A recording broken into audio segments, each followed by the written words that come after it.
तर मित्रांनो, आपण आलेलो श्री क्षेत्र महाबळेश्वर येथे आणि ही आहे श्री क्षेत्र महाबळेश्वर मंदिराचे प्रवेशद्वार। आणि सुरुवातीलाच आपल्याला छत्रपती शिवाजी महाराजांचे दर्शन झाले आणि आपण आता चाललेलो आहोत पंचगंगा मंदिराकडे। मंदिराकडे जाताना आपल्याला हे पद्मेश्वराचे मंदिर लागते आणि हे त्याच्याच बाजूला असलेले अतिबळेश्वर महादेव मंदिर आहे। या मंदिरापाशी व्हिडिओ फोटो शूट करण्यास सक्त मनाई आहे। चला तर मग आपण जाऊया आता पंचगंगा मंदिराकडे। आणि आपण आता पोचलेलो आहोत पंचगंगा मंदिरासमोर। चला तर मग आतमध्ये जाऊया।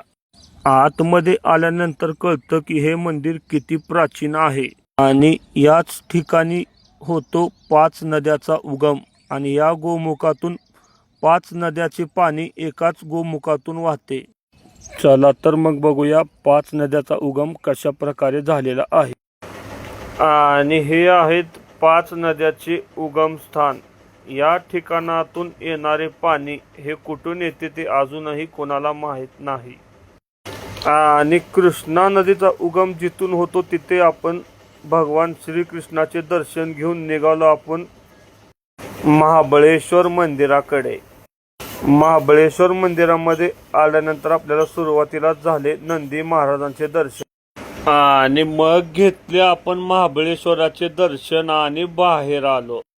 आणि आम्ही चाललेलो आहोत आता कृष्णाबाई मंदिराकडे। आणि ही आहे आपली सगळी बिना ओळखीची टीम आणि यांना सगळ्यांना आता मी पळवत नेणार आहे मंदिरापर्यंत। महाबळेश्वर मंदिरापासून चालत जाण्याच्या अंतरावर निसर्गाच्या सानिध्यात बसलेले हे कृष्णामाई टेम्पल मंदिर एका कड्यावरती आहे। आणि या मंदिराची सुंदरता हे शब्दात सांगणं शक्य नाही। आणि या मंदिराचं एवढं सुंदर नक्षीकाम पाहून मन भरून येतं। समोरच्या बाजूला जो दिसतो तो या मंदिराच्या गर्भगृहामध्ये जाण्याचा मार्ग आहे।